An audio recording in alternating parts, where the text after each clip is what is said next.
Good morning, everyone. This is Jeffy Kennedy, author of Epic Fantasy Romance. I'm here with my first cup of coffee.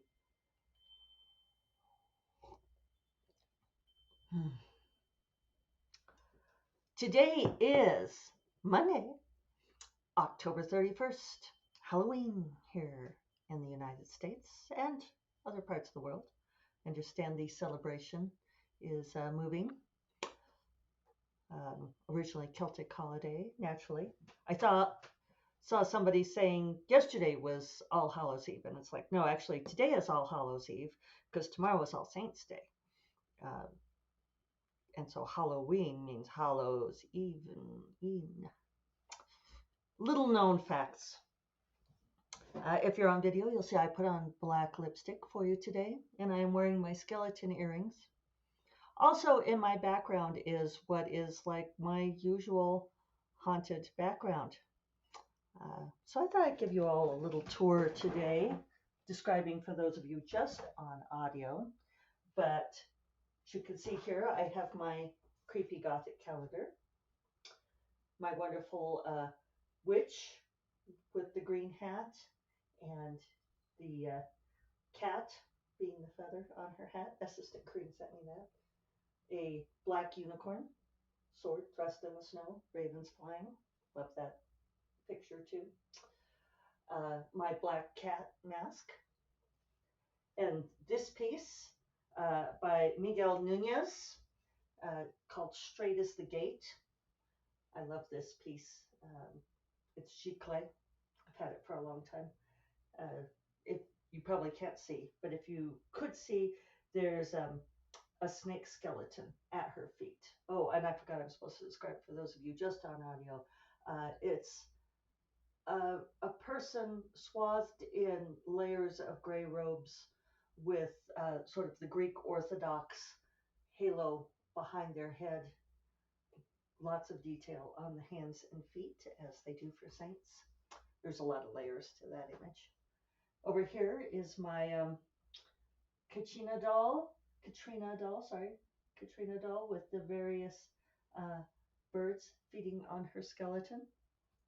And here's my shiny golden idol, which I noticed the cleaning ladies don't dust. I need to dust that. I don't blame them. I probably wouldn't want to touch it either. And then, of course, books. Lots and lots of books.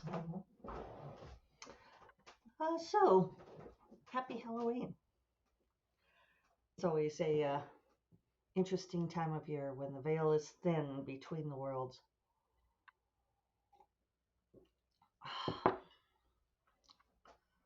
So, I have to keep remembering to show off my earrings. One of the things that happens with the Lost podcast on Thursday is that I said things on that podcast that I then forgot to reiterate once I discovered that it was lost forever. One of which being that Shadow Wizard is now available on audio. Woo, woo, woo.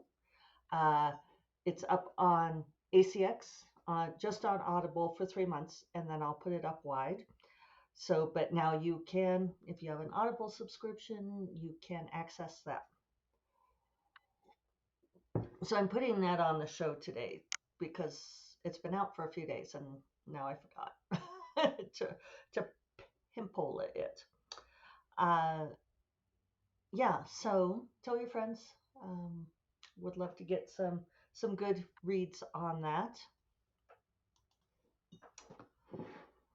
So yeah, Shadow Wizard's out. Also, Sorceress Moon's audiobooks are now complete on Scribd. I think I also said that on Thursday because I did know. So you can listen to all of those. I think I have the links up, but I'll double check on that. In fact, let me make a note. So, yeah, I'll get that up. I have not finished the novella.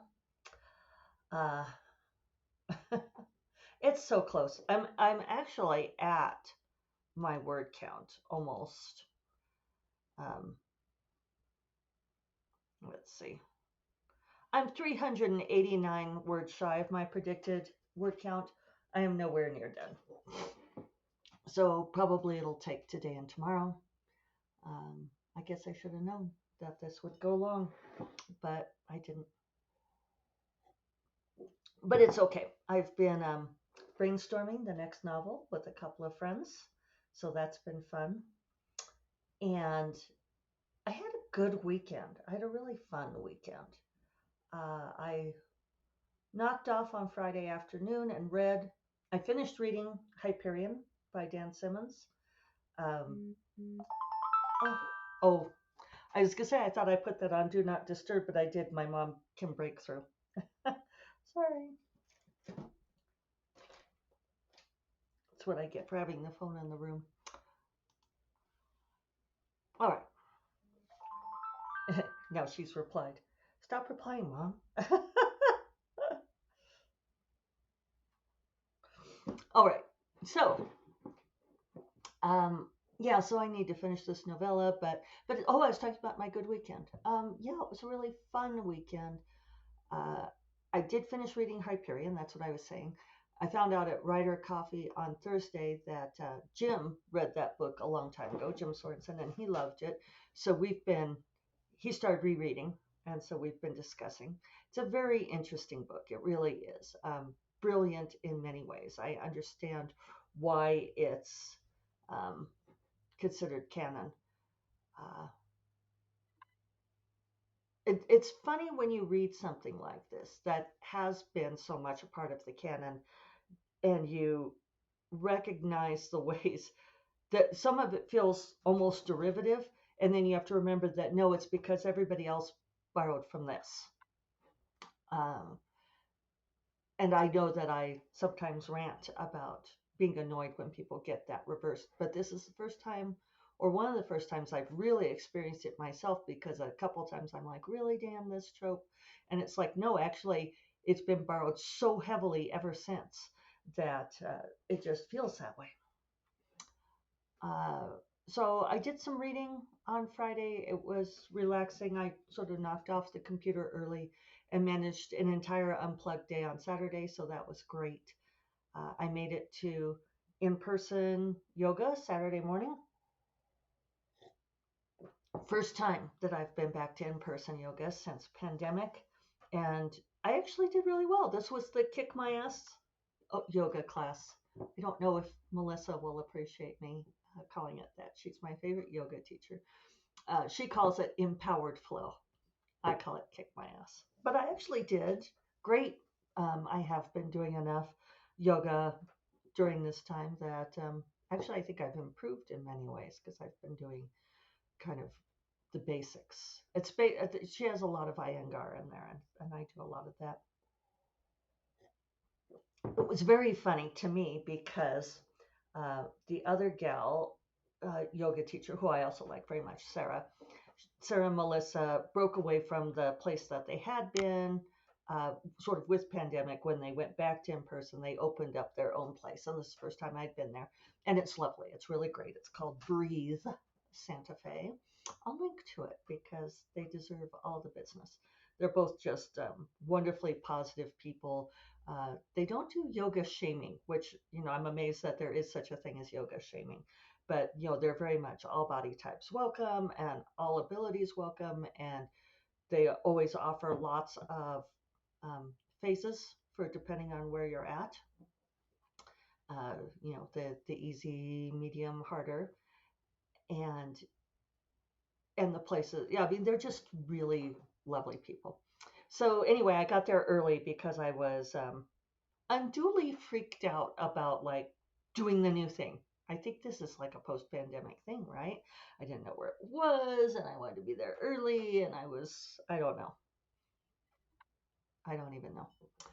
Anyway, so I got there and talked to Melissa, and it was really great. It was great catching up with her, and I was the first person there, the only person there for a long time. And she's got it all set up with the cameras, because she also broadcasts Zoom. It's like our new reality. And longtime listeners will know I don't like doing the Zoom classes. They don't work for me.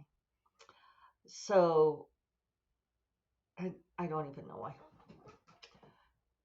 So then Sarah came and attended the class too, and she had her mat next to me, and we were chatting a little bit. And she said, "Well, I was saying to Sarah the other day because I had, or she was saying to Melissa, sorry, the other day because I had emailed Melissa saying, I'm trying to come back, all of this. So they were discussing me because Melissa said she saw me kept, I'm so chagrined that she saw me like signing up to come to the class because you have to reserve for the in person class. And then I would cancel. But I was like, I was really hoping that she wouldn't see that, that would be invisible, my flakiness. Also, it's just been hard to work this back into my schedule. Like, leaving the house and going to the place and the ramp up, all of my things.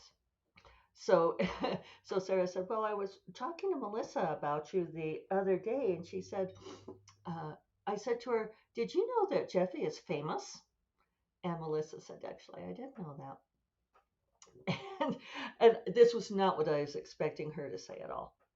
And I was, because I just don't feel famous, and I don't think I am. It's like such a small circle of fame. I mean, you all know who I am, right? So, whatever. Uh, so it turns out that Sarah had gone to Bubonic-Con. She's like, "Yeah, I have this friend who goes to Bubonic-Con every year." And I went with him, and I was like, "I was at Bubonic-Con." And she's like, "I know." And she was in the dealer's room and saw all of my books there. And she said, "You've written a lot of books." And I said, "Yes, I have." And it was just funny because it feels like this is happening more lately, and maybe it's just partly coming out of pandemic. That's having sort of like done that St. Martin's trilogy, The Forgotten Empires, at the end of September 2019 when that came out. I really thought that that was going to be big, but then with the second book came out in May of 2020, which reader was not an awesome time to have a book come out. So I think maybe it's just been building all this time and it manifests, which is how things work, right? You plant seeds, you nurture them, they slowly grow, and then things suddenly blossom. So so yeah, that was great. I was really happy to do well at the yoga class, and I felt loved and empowered. And Toki trying to get in my office window, or is it a spirit of the dead? Uh, so then I stopped at Starbucks and got my pumpkin spice latte as my reward. And I texted Megan. She and Charlie have been moving into the new house. And I said, "Do you want fuel for the troops?" And it was funny because they were like, "Oh my God, yes." So I brought them Starbucks, and Megan was making crepes. And it turns out, I love it when you discover new things about your close friends. Like, turns out she makes amazing crepes. So I had crepes with them, and then Charlie had hurt his shoulder and was kind of ready to be done for the day. And Megan had said, "I have just a few more things left." And I said, "Well, I'm here to help." I'd offered to help many times. And she said, "Do you think the two of us could do it?" She said, "Do you have a hand cart?" And I was like, "Yes, we have a hand cart." So uh, I'm going to ask you all, how many times in your lives have you helped a friend move? I think we're going to stick with helping friends move when they've said there's just a little bit left. And it turns out that it's like a day's worth of backbreaking labor. Well, for the first time ever in my life, just a little bit left. When Megan says it, it actually meant just a little bit left. I went home, changed clothes, got the handcart, got the Jeep, brought it all back, and Megan and I went over to the old house, and I think we got it cleared out in like less than an hour. It was just a few things. It was like a lot of the garden stuff and the fountains and vases and that sort of thing, and a few bookshelves, and it was done. And so then I went back with her to the new house and helped her unload. And Charlie then took us out to lunch, late lunch, and margaritas.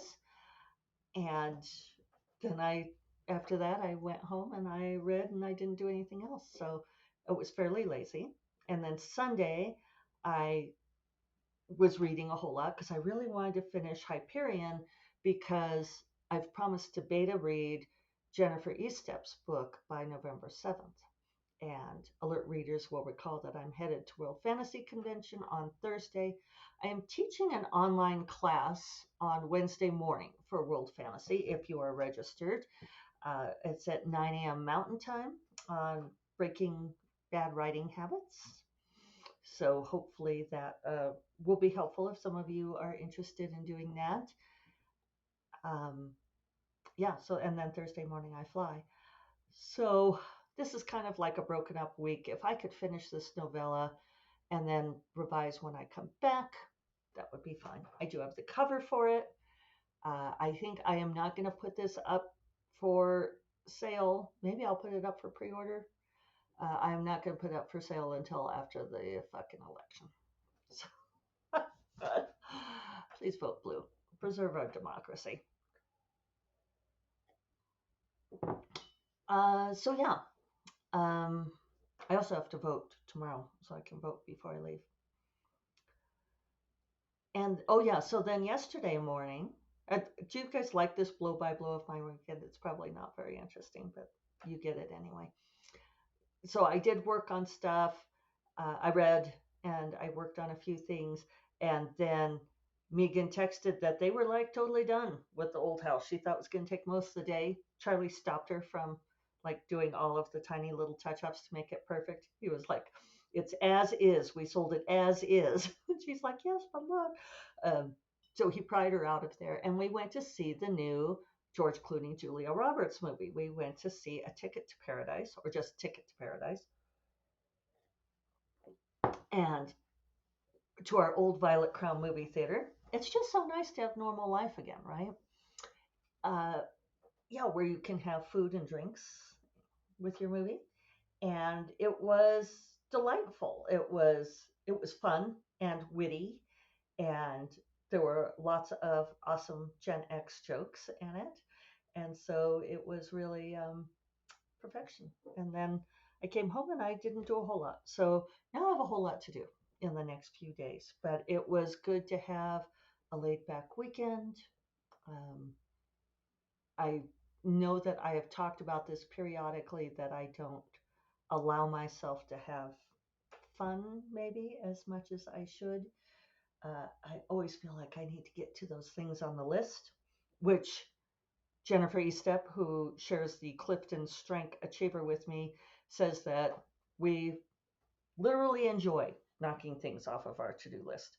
But I need to be good about enjoying other things as well. So that's where I'm at. Let me check my list and make sure that I talked about everything I was supposed to. We'll talk about anthology someday. Oh, I know one more question that people have asked. No, Grace and I have not done the business podcast yet. Grace had yet another raft of things happen, and so she has been dealing with that. But as soon as she is free and clear, um, we will do that. But Raven Unveiled comes out on the 8th, unfortunately on election day. But hopefully everyone will want to escape into her wonderful fantasy world instead. So, speaking of wonderful fantasy worlds, I am going to finish this novella, contemplate putting up a pre-order. If you have opinions, let me know whether you want a pre-order or not, or I'll just put it up live sometime after the election. So, on that note, off I go to work. I hope you all have a wonderful Monday. I hope you have a fun Halloween. Enjoy this time when we contemplate the thinness of the veils between the worlds. That this is not the only world there is, right? Okay, you all take care. Bye-bye.